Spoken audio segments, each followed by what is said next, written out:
Weche thoth anyama timore kaunti ma Nairobi kar kae. Yes. Chal mag apeni. Yes. Ni kuma chal nade sani? Anyalo wacho ni gik mane governor promise.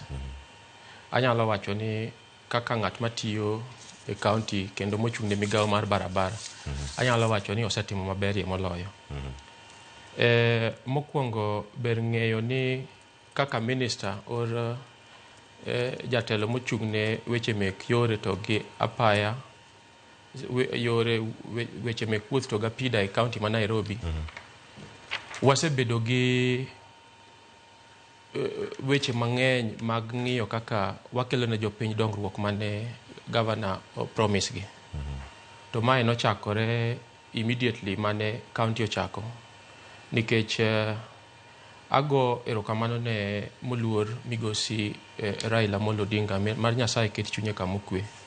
Kane wachako county, wane achiel kuom jok mane oor koa e ofise mane tiyone mondo mi odhi obed e county ma Nairobi mondo kony weche mek service delivery e county ma Nairobi. And through his wise counsel mar baba ma ne wanyalo timo every week to guide on how roads are to be done kaluwore gi kaka en engineer ma nochung'ne weche mek migawo mek yore.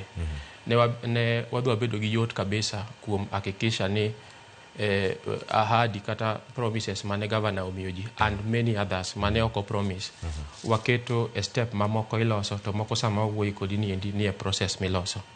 Koro mago gin gik ma anyalo wacho ni achiel kuom mpangilio kata gik mane owach ni timo ne jopiny mosetim. Nitiere chenro mopogore opogore ma kaunti